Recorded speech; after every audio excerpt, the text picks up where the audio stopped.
好不好？这个悲剧哈，这个丰原一家5口啊，哎，一家5口，而且都以前我们看的都是那种大人带着小孩，就觉得说啊，大人不行的，小孩将来啊是最儿子28岁而已，姐姐34、35，爸爸62，妈妈63，都很年轻啊，而且人家是殷实的一个老实的一个小生意人嘛，卖军用品啊等等这些东西哈，那搞了半天就是被骗了，所以可恶的是骗，他是因为，而且他事先也去找了议员呢，还跟议员谈了72分钟啊，但是可能受到威胁啦，可能怕啦或者这样。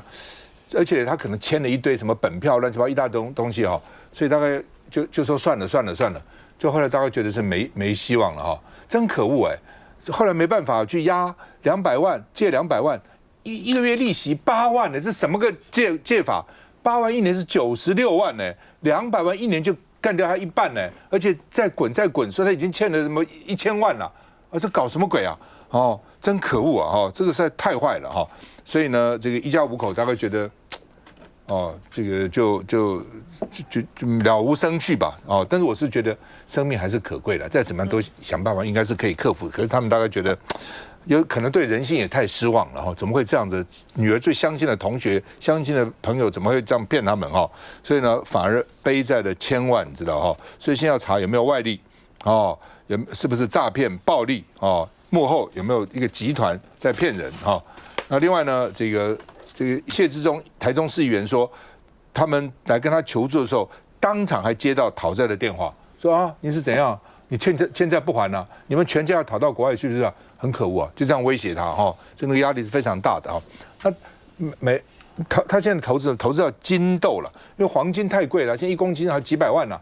哦，这个1两也很多万了，所以呢，就是要金豆，就是一点点像豆子一样哦，啊，你来投资这个啊，哦，然后别人帮你付钱啊，哦，那别人为什么帮你付钱呢？哦，因为可能别人信用卡有问题，用信用卡付啊，然后呢，刷一次我给你3000块佣金啊，还真的给啊，拿了几次以后，发觉卡就被银行锁了，说这个卡有问题啊。那就人家说你负债了，就跟他要钱啦，然后就开始没有钱啦，就开始签本票啦，什么签这个当，反正还是都典当啊，就当铺也要把2个摩托车要走了嘛。好，所以呢，卢秀燕说这已经是国安问题了，所以警方要彻底要查出真相啊。哦，说现在呢，这个诈团呢前3标的是黄金哦，另外呢还有什么股票，还有呢这个虚拟货币，都是诈团的骗人的方式了哈。那利润哦，给你很高的利润，15%到30%哈，所以呢，反正哦就骗你了啊。那另外呢，什么叫金豆？就像零股一样，你买1个股很贵嘛，零股啊就比较便宜啊，你有这个能力啊等等啊。那所以呢，这个民主党是要求呢，这卓仁泰的净副2读来报告到底怎么打诈了哈。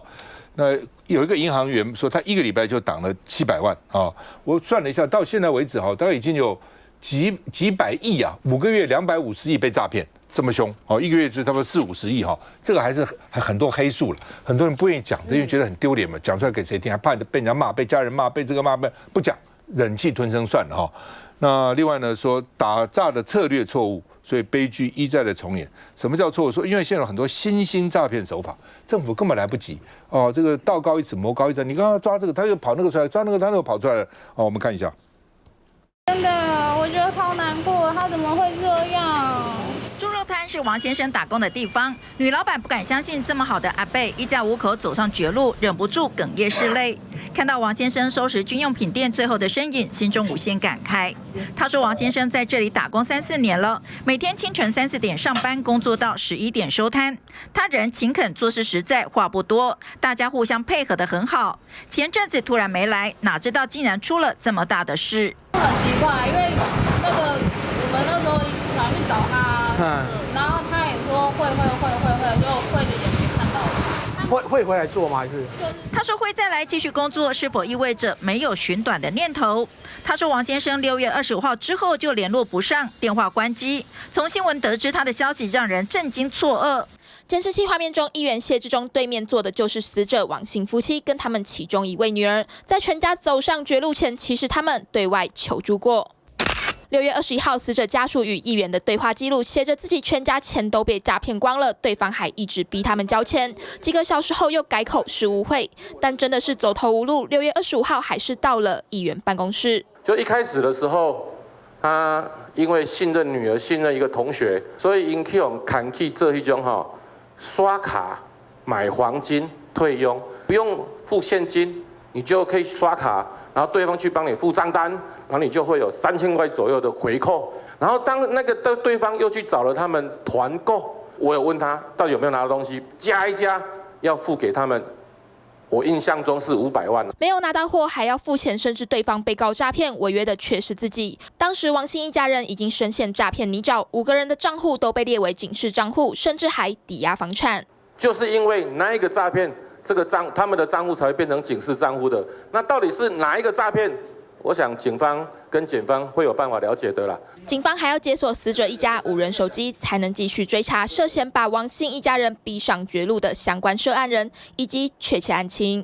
对，这一家真的是蛮悲惨的啦。但是我觉得台湾还是有这么很殷实的老百姓然后，但是这个五口怎么会没有想要去报警？但是这个都已经跟那个议员求救了，议员也没有想要去跟他报警。我讲一个我前天的故事，有一个户人家，他说打电话给我办公室，他说他一定要来找我啊。我办公室他说啊，你从桃园为什么一定要来找蔡壁如？他说他看起来很值得信任，所以他一定要跑到台中了。结果他是一个退休老师，然后呢，他已经被骗了哦，被骗了，那个老板已经被抓起来，现在被收押起来。然后他还跑来跟我讲说，他不相信他的老板是在骗人家，他还是不相信，他一直跟我讲怎样，就说这个老板人很好啊，对我们很好啊。然后我就说，那你到底投资多少？他投资了1000多万。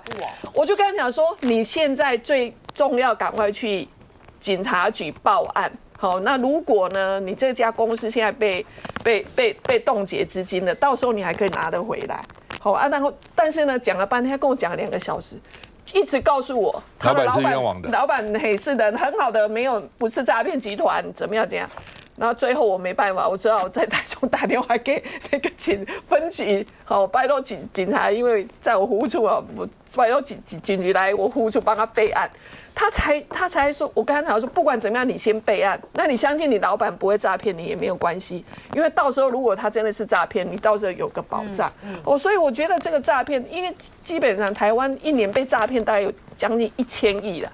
那这1000亿你想想看，搞不好我们的身边都有很多人被骗啊。那前一阵子不是桃园的护士长王明居也是我以前台大的同事，他也是会被骗啊。所以这个诈骗集团的手法，我觉得真的是非常的高明。但是如何去避免这个诈骗，我觉得还是要听看听啦。就是说，人家叫你导出的时，你还是要先想一下，天底下没有那么好的汇率，告诉你什么5%、10%，我觉得没有啦。但是第二个就是说，好歹你跟你的家人稍微商量一下，如果真的要投资的话。老沈，我觉得诈骗的手法与时俱进，无孔不入。中南不一样，大都会跟乡下也不一样，各种政治水平、知识水平、受骗的程度也不一样。我不想去涉入到这么深的层次，因为我一旦讨论这些要小心，我一定会被批判的啊。所以我觉得这个案子，丰原一家5口的案子，顶多为了1000万，要通通死掉，这个才令人非常的伤痛。你也晓得，1000万值得死5个人吗？一个人200啊，对不对？为了200死亡。对，因为而且他拿房子都去抵了，但是利息太高了。其实我这几年呢，我的亲戚朋友，我听到类似的诈骗案子很多啊，有人甚至还向我们认识的人去推销，但我是及时说，莫相信，不按后刚的代志。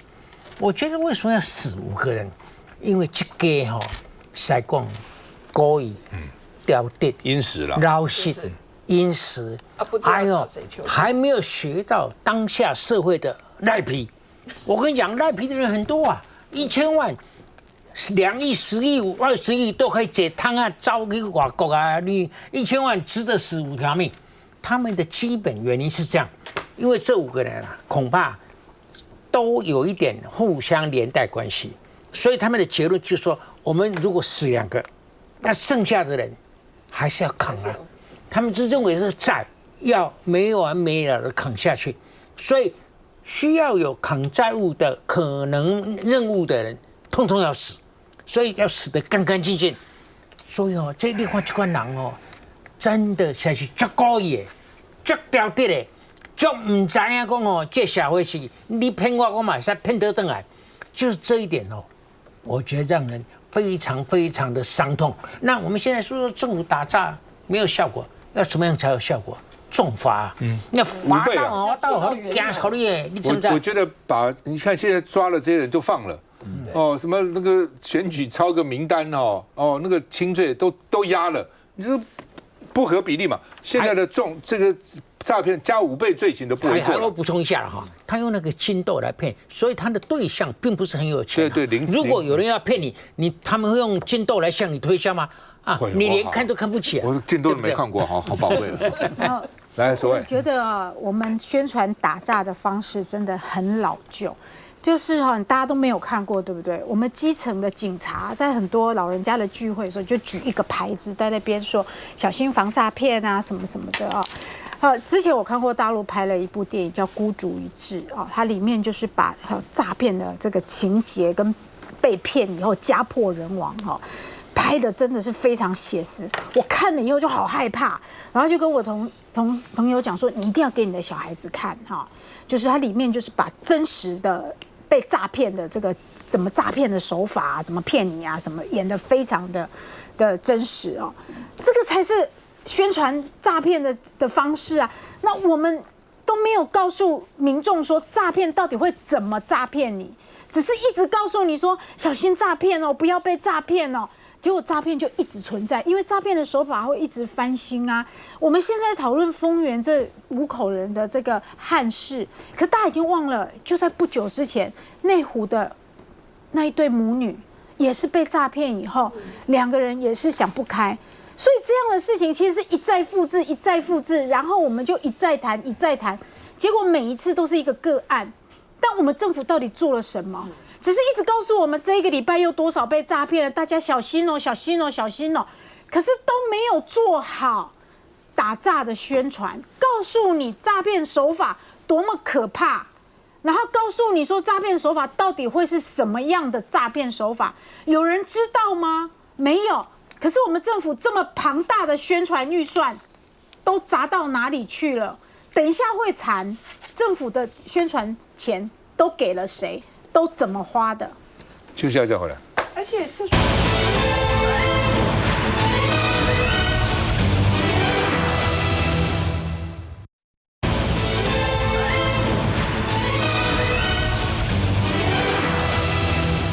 好，柯文哲案子现在开庭那他昨天被借提到北院，在院里面等了整天，到了傍晚。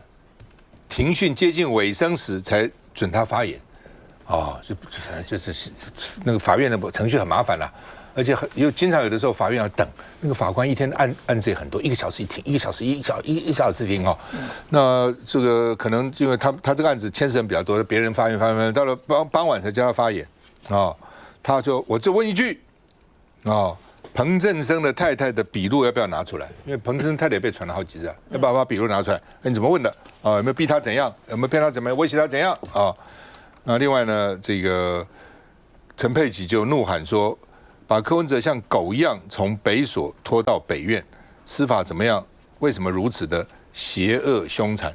柯文哲昨天出庭的时候呢，先站起来看一下，看他太太在不在看他太太坐角落，才比较放心坐下来。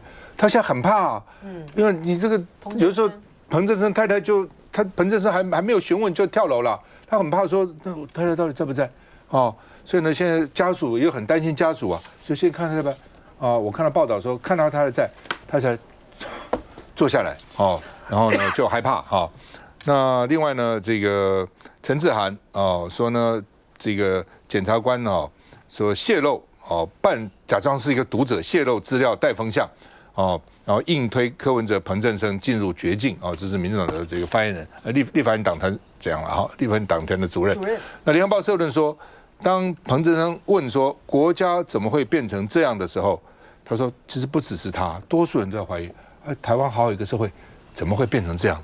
怎么社会变成这样子啊？那另外呢，因为他有人去在网络上恐吓检察官、法官嘛，所以他们要命债命还啊，所以呢，北检就火速指挥刑大，赶快把常见人抓起来，很快一天就抓到了哦，是在台中哦。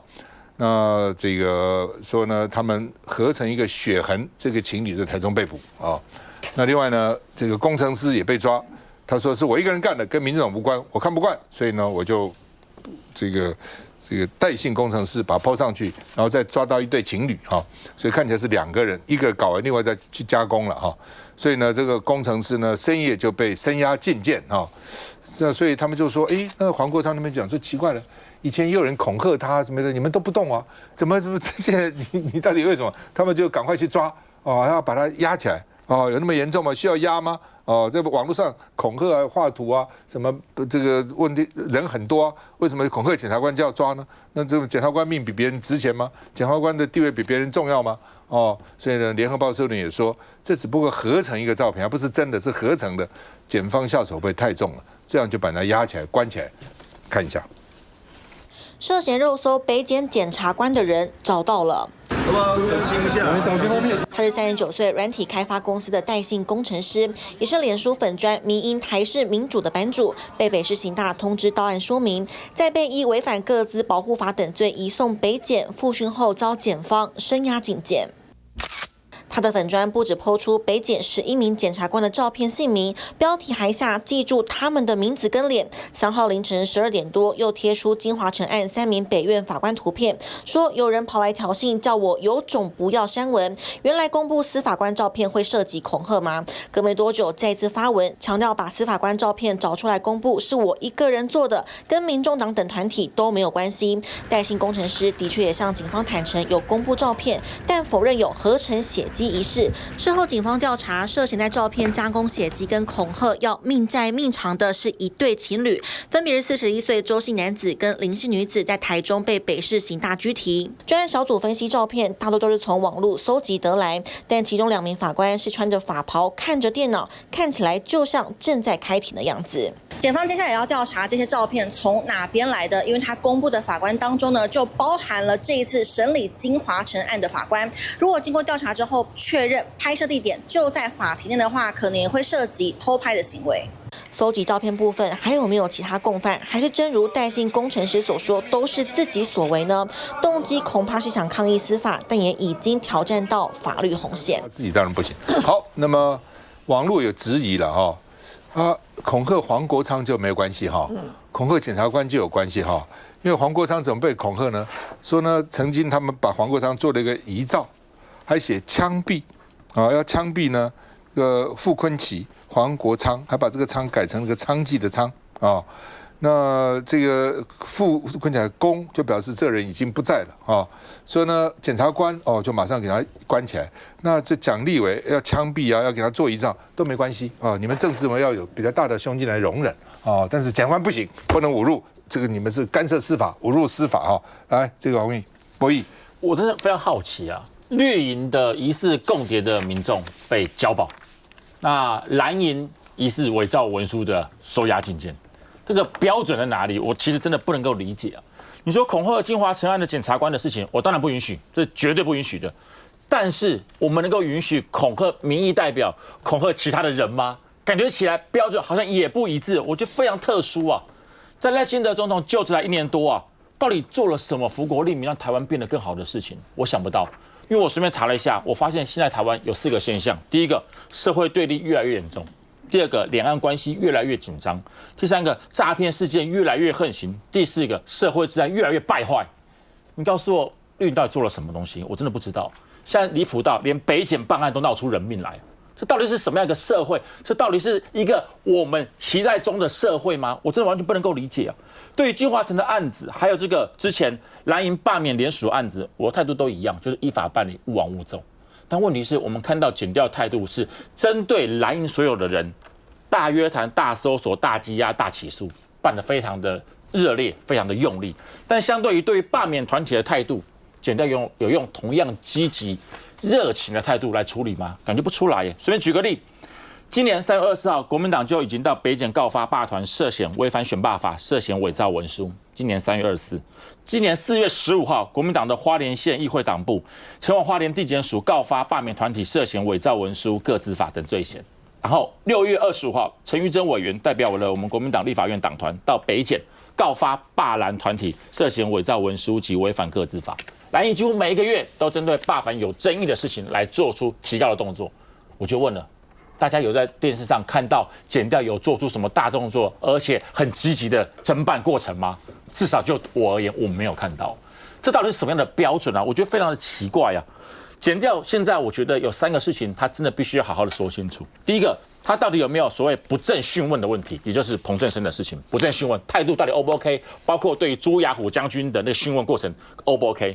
在第二个，检调到底有没有泄露机密的问题啊？你之前所有你说什么进检啦，一些周刊，把一些明明就庭上才有的机密，事先的而且很详尽的，通通公布出来，这到底你们有没有人泄露机密啊？在第3个，我相信也是很多人在意的，尤其是民众党最在意的，到底有没有押人取供的争议啊？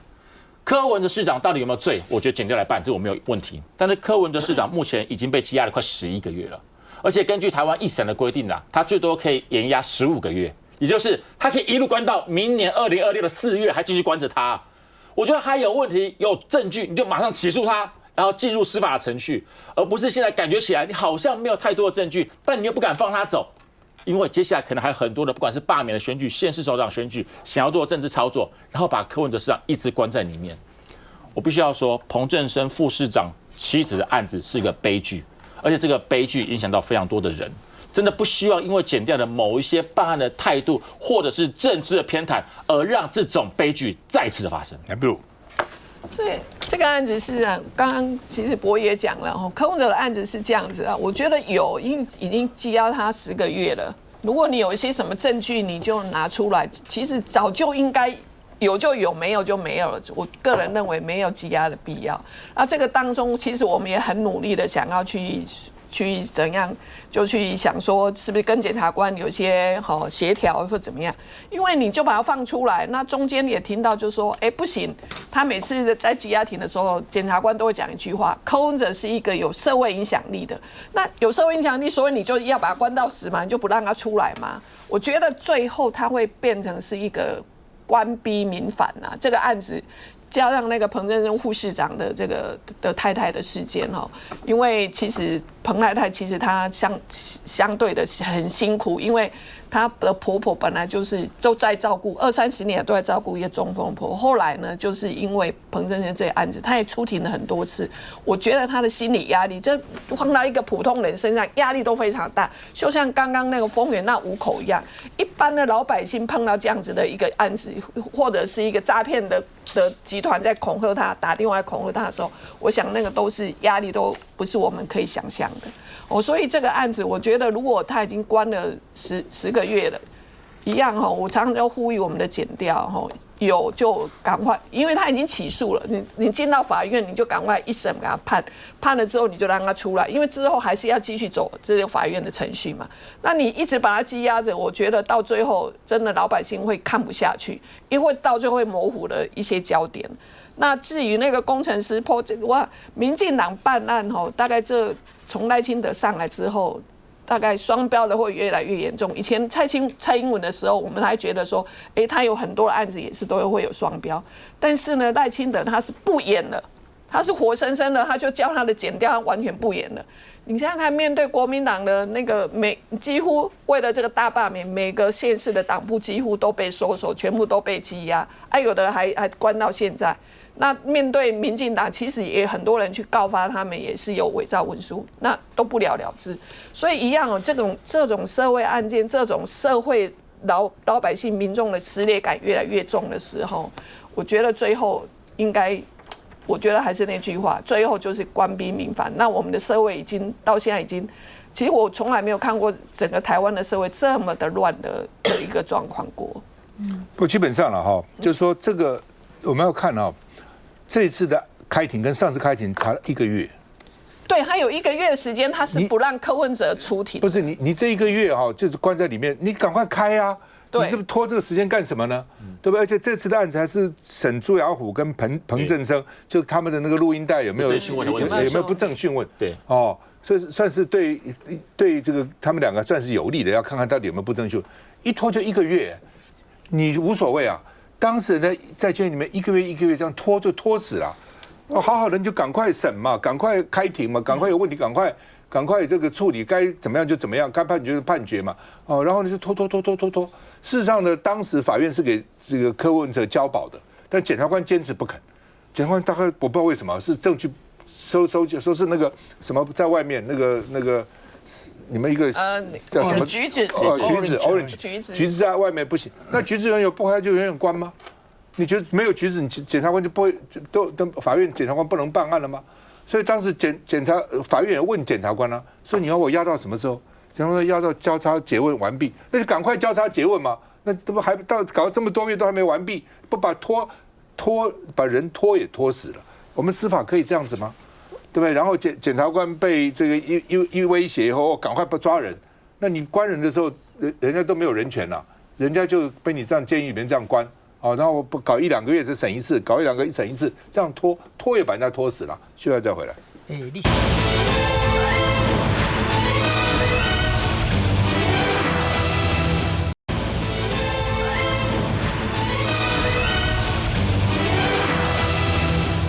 好，那么大罢免啊，这个一方面反罢免啊，那民众党黄国昌也下令要反罢免啊。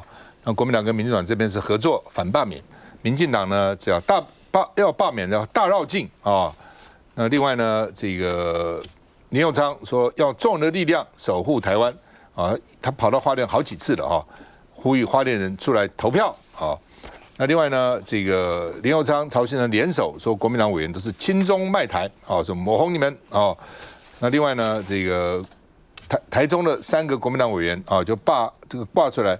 黄国昌、罗廷伟、卢秀燕就把黄国昌也挂出来了啊，然后呢这边也是啊，这个3个啊，这个包括呢廖伟翔啊，这个包括呢这个黄建豪啊、廖伟翔都挂出来了啊，就3个2个党主席啊合体看板挂出来啊。那另外呢，这个国民党他现在认为呢危险名单原来是8个哦，现在说剩3个加1个。哪3个危险呢？涂全吉、岳元之、黄建斌，然后加一个郑正乾，说是危险的，原来是徐小新、王宏威、吕许婷、罗廷伟，也被认为危险的，现在呢好像稍微解除一下，变成这3个比较危险他们大概也做民调了哈。那另外王宏威也担心投票率低，所以王宏威也告急说呢，你们如果都不出来投票，我就被罢掉了哈。我们看一下。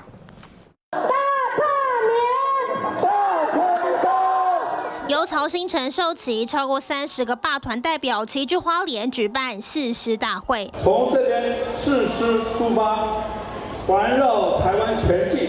不只是通匪，他根本就是共匪。民进党和反共护台志工联盟发起护国大绕境，上午从花莲起跑，历时16天，顺时针环台1周，最后在7月19号会回到台北举办造势晚会。我们在这里再一次的正告赖清德总统。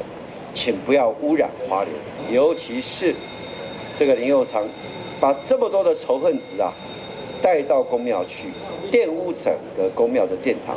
地盘被踩，傅崐萁怒呛绿营，大罢免进入最后热战阶段，蓝营也正面迎战。传出国民党前副秘书长张亚平评估，5月底党内初步分析认为有3位国民党立委处于高危险状态，分别是桃园市涂全吉、新北叶元之，还有台东县的黄建斌。另外有5人属于危险度不低的观察名单，包括徐巧芯、王宏威、牛许婷、郑正乾和罗廷伟。但经过1个多月的政局变化，次级危险名单只剩下郑正乾。所以要很小心因为我在想说各种评估都会有，那我们其实也是随时保持最高度的一个警戒的状态。脱离次危险名单，除了牛许婷，还有徐巧芯。这是我们非常资深的陈永康。大罢免大失败，似乎更有底气，加强反罢力道。蓝营评估关键原因，就赖总统启动团结国家实讲，激起蓝营危机，狂催投票率。我觉得其实现在去评估这个都没有什么特别的意义。那国民党现在在赌什么呢？其实他们在赌的就是民众的健忘。他们说他们大罢免已经3+1。传蓝营转乐观，柯建铭转过头，似乎不以为然。好，老师怎么看？我觉得这个大罢免大绕境啊，是民进党跟这个民团精心费尽心思设计出来的，因为没播嘛，按这个要从花莲开始，因为这个傅昆萁是他们的最大号的假想敌，擒贼擒王。他们甚至在很多地方说，你们那个地方的委员如果不需要有这么大能量去罢免的话，但是罢免他就等于罢免傅昆萁，这个就是一个转嫁。傅昆萁的仇恨值是相对是高的，然后他要顺着时钟，就从花莲到台东，然后从屏东、高雄这样一路上来，所以等到了中北部的时候，就是快投票了。那但是中北部就包括台北市、新北市、桃园市跟台中市这4大城市是被罢免的国民党委员最多的地方啊，这个是最后的高潮，所以这个是它有它的用意。但是我觉得现在这你从南部这样勾上来，这个南部的民进党员跟民进党支持者实在鼓不起这个热情。那像你亚妈做那种水乡，所以讲像灯卡，他也是用那个宗教的口语。但是我觉得这个热情是鼓不上来的，尤其是我们的地方没有人被罢免啊，你要我这个干嘛？所以呢，我认为其实我要这个是要讲给林涛听的。这一次你们费尽脑筋想要这个非常一个有效的抵制的这个反制这个罢免的方法，你们想不出一个好的。再怎么讲，你讲他这个露馅啊，讲他诈骗啊，讲他怎么都没有什么效果。最有效果的就是团结实奖，团结赖清德的国家团结实奖，第1奖、第2奖、第3奖效果就非常好了。我现在是替你们担心的，就是说他觉得说怎么办呢？我还要不要再讲啊？他一定要再讲，不停了也不行啊。但是讲了说要请幕僚，要尽量要看了再看，一看再看，不能有漏洞，这个也不行啊。因为幕僚那也不是幕僚的意见啊，那个是赖清德的中心思想你知道？那所以呢，你要他的中心思想改掉，其实也不容易啊。所以但是赖清德只要一出口，大家原来晓得说原来你是这样的人啊，你是这样的总统啊。大家都说你是台独金孙，你讲3讲以后，其实我已经给他下定义，他是台独的戆孙啊，这戆人啊。我跟你讲现在有2个人一个是张亚中，还有一个是徐兆祥教授，这2个人都想，那现在讲这个，因为国台办讲说是赤裸裸的台独言论，所以这个会邀请，就是 invite 阿公的出去，我完全不一样。这个我的看法完全不一样，因为赖清德这样讲了以后，老公放心了，原来台湾的领导人也不过如此啊，这个我可以等，这个我再等就没事，也没有事，所以这被看破手脚现在我就怕赖清德就越来越讲，越讲的说，没有什么火力，这样一照来这照上来的过程当中，如果赖清德再不出错。我真的有一点替你们担心了，因为他在这个过程当中，你们的火力、你们的议题到底是什么？我还是觉得你们现在不要再个别去讲说，哎呀，我很努力在做委员啊，我决定把箭头指向赖总统，而且我要回到这个杂质，我觉得那个第2讲的杂质是重点。我刚才听到你在讲，你怎么不怕老公啊？这个非常有信心啊！我那时候很感动，你知道吗？我那时候真的要问你的话，问赖总统，到底你是杂质还是不是？如果你不是，那他是杂质了。但是我后来听说你要呼吁说要那个海峡的游泳比赛，我觉得你有一点杂质的样子。游泳比赛？现在问题不，我的理论我要请教赖总统。到底国民党是杂质，还是国民党团是杂质，还是国民党加这个民众党加起来过半才变成杂质？如果国民党因为多了6席，所以变成杂质。所以你罢免掉6席以后，国民党没有作用了，就不是杂质，是这样吗？这个杂质的观念非常的混乱，你知道吗？你应该问赖清德，你问他，好，那他你怎么看？我感觉赖清德才是杂质。以这个杂质啊，以这个赖总统的说法，因为立委是人民选出来的，所以所有的立法委员后面的人民也在赖总统眼中也是杂质。只要不是他40%任内的这些支持他的人，通通是杂质。打掉杂质是他心中最重要的。而且你可以看到，民进党现在还有人士出来讲说，团结实讲不只是打掉杂质，还是去除鬼魅、除魅。什么叫魅？就是所有不支持赖清德的，你们都是鬼魅。这是台湾要看到的民主吗？非常可怕。对，很可怕。所以2件事情，所以现在的立委是一方面要凸显政绩，第二方面当然这个赖总统他自己的思想，从长毛象到杂质，到这个中国台湾，我们就是台湾的代表在中华民国的制宪会议，一路到接下来我们讲到1万元可以买多少菜。那我们要看明天到底外交怎么讲嘛？你要讲到底让马绍尔总统淋雨是对的吗？那外交部里面有共谍，你查不查吗？这些应该都要触及嘛。所以我觉得现在是刚才看到林右昌跟曹兴诚的画面，我觉得非常讽刺。因为林右昌当时候是讲说，如果现在民进党发起大罢免，赖总统执政未满1年，未来行政团队怎么走下去？他都讲出来大白话，结果被曹兴诚斥责啊！你在讲什么？你点边对不对？我直接找赖总统，就赖清德直接跟曹兴诚谈接下来全国的大罢免。结果现在赖总统是什么？讲一些什么灯角啦，哈，全国灯角大香灯角大绕行啦。你是把青鸟当什么邪教啦？你是造神造到自己变宗教化，所以你基本上可以看到现在的战情啊，不同意的比率在赖清德4讲完之后。确实有上升，可是这样的上升其实风险还是很高的。为什么？因为726天气也有影响，各大什么前一个礼拜发生什么样的事情，影响到投票行为有影响。然后你赖清德10讲到现在那边边际效益递减，会不会动能就激不出来？所以现在的不同意罢免的上升比率完全不足以保护我们的立法委员，还必须要撑到底。而在撑到底这个过程中，我还是要强调。立法院的政绩，这些立委的政绩还是要凸显，而针对赖清德未来的6讲，我们还是会检验到底。不过我是觉得好奇的哈，就是因为赖清德在第1讲就说台湾人大部分不都南岛血统嘛，对，有没有？弄什么香灯脚？那你弄什么香灯脚？你是跟妈祖绕境，那是妈祖绕境啊，妈祖是福建人啊，对吧？那你到底在讲什么呢？你既然是南岛人，那你怎么跟着福建人去绕什么境呢？还搞那么都变成香灯脚？而且他也反对大陆的宗教团体来台湾啊，还当天主官呢。你到底在讲什么呢？你这整个充满矛盾的，你自己那个脑筋都搞不清楚。需要再回来。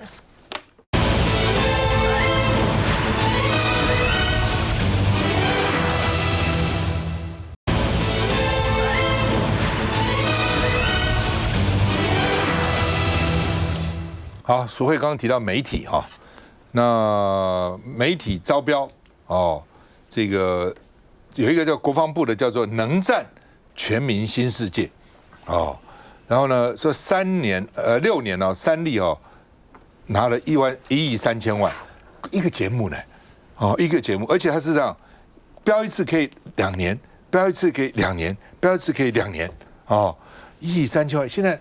媒体很辛苦啊，媒体现在苦哈哈，而且不是只有这个钱呐、这只是一个节目啊，其他你赶快看政府那个补助有多少啊，哦，所以我觉得媒体给政府这样收买以后哈，媒体你拿人的手软，吃人嘴软，你怎么去骂他？你怎么好意思批评他呢？就不行嘛，对不对？当然我相信他们本身像三立民视也有他自己的意识形态啦，也有他的观众的诉求了，这个也有。但另外呢？民进党在一直给钱，撒钱帮助他，那其他的媒体就很苦哈哈，很可怜了哈。那1800万哦，所以呢，每个片就差不多163万啊，每一个片哈。那反正有不长的这个什么金门北安市啦，哦，然后呢这个什么李将军啦、古宁头啦，哦，然后呢。什么邓丽君歌声哦，走出金门的时光隧道啦，哦，什么这个心理站啊，重要设施啦，北山播音站啊等等，那是对大陆广播了。反正这些啊，所以呢，这个一共有1亿3千万啊，然后呢，这个1800就拍这些啊，然后呢一片就要花163万啊，而且呢，这种标案总要有评审委员嘛，所以这些评审委员基本上呢，都是民进党的人啊，那而且呢，这个委员呢经常是重复的啊，这边标给你看啊，所以呢自己审自己就得到标案了哈，因为他这个标案是国防部的标案，国防部说我们是限制性招标，我们都依法，那废话嘛，他当然讲他可以把你做到依法嘛，没有问题的啊。那另外呢，这个因为三立完了说现在换民事得标了哈，所以他们都发出严正声明，说标案是合法透明，成果经得起检验哦。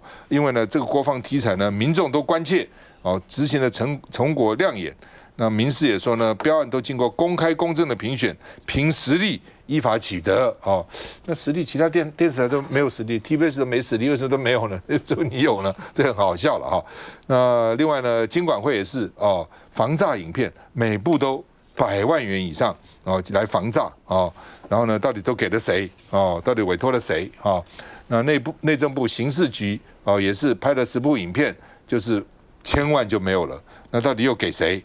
等等都引起大家很大的关切了哈。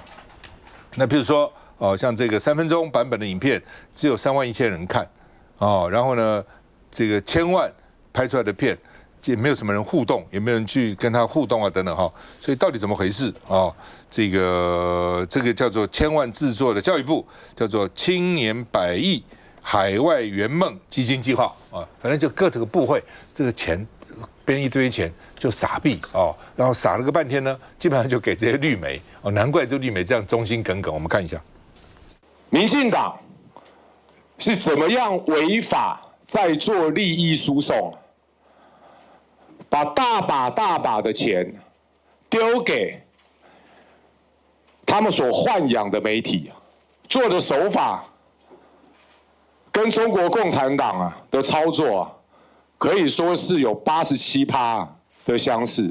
图利新世界6年得标1.3亿好不好赚？人民的钱随便花，人民的纳税钱花不完，谁敢反对？谁敢批判？谁就是中共同路人。来，老沈，我觉得这是一个很复杂的问题你看你现在看电视台，从这50几一路算下去，每一个都是蓝的嘛。你承认不承认 ？TVBS 勉强可以算，中间偏了，我觉得有一点中间，他尽量你看那个新闻，很多时候，但是你看我们这个台所做的民调的这个取样1015个里头，你看看自己承认我是蓝的，这个基础也在萎缩，你知道，所以这个因果关系其实是很难讲，所以我讲来讲去我还是非常的怪罪国民党，因为你国民党不争气这个基本上是萎缩了，然后又是执政党，又是对绿的特别偏爱，给钱给什么都可以所以呢，这个就更加这个情况就更加就走偏了。但是我觉得也不要太得意啦，因为民主政治就是物极必反嘛。是，你看纽约市犹太人的天下嘛，那这民主党的初选搞个印度裔信回教的印度裔娶叙利亚老婆的人，大家吓坏了。所以纽约市的人不管有钱没有钱，都怎么办呢？所以真的民进党现在最大的缺点、特点也好，就是狠这个狠到变成嚣张，但是嚣张能够撑多久？因为你到后来你自己只是破坏了自己，打伤了自己。比如挑白无落撇个故啦这个你看老大想要表达的是这句话，但是我在地方上面常常也接触到一些民进党的人，他们都怎么跟我们讲？不，我忘记嘛，是问民进党去简博你许梅安娜，这个才是真正他们的实在话。他就是很大拉的跟你讲说现在就是我们民进党执政，不然你想怎么样？所以这个不管是我们常常在骂他双标，不管是什么电视台从48、50一直到TVBS 稍微中间偏蓝一点，那沈老也一直都在 TVBS 你刚刚也一直说什么要怪国民党不争气，也要稍微提供一点什么样的方式让国民党争气一点。我骂国民党比骂民进党厉害啊！真的、不要骂，应该问他们要提供他们一些什么样的进步的方法。那但是因为现在一样嘛，就是说现在是民进党执政啊，说实在话的，当然他有他的偏向的喜好。那当然，电视台其实现在媒体要经营都非常的困难。那当然有政府的标案可以拿，那何乐而不为呢？所以我觉得还是媒体要稍稍找回一点点的良心，尽量让它中立。我们号称民主国家哈，但是呢，媒体呢就是拿政府的预算啊帮政府说话，这就本来就是一个很扭曲、很畸形的现象啦。民主国家的媒体本来就应该监督政府嘛哈，但是呢，民进党就是非常的夸张。他们拿到执政权的时候呢，就是变本加厉、姿势难看，他根本不管你，他就大量的塞。而且我觉得这一次的这个大罢免呢，是赖清德呢最恶劣的一次的这个示范。如果说竟然让他在这个大罢免里面真的能够大成功的话呢，他就用这样子少数的选票、罢免选票去改变这个多数的国会的民意。如果让民进党成功的话呢，那台湾呢就没有民主的一天了。民党现在一直在做，就是拿人民钱洗人民脑的卑劣。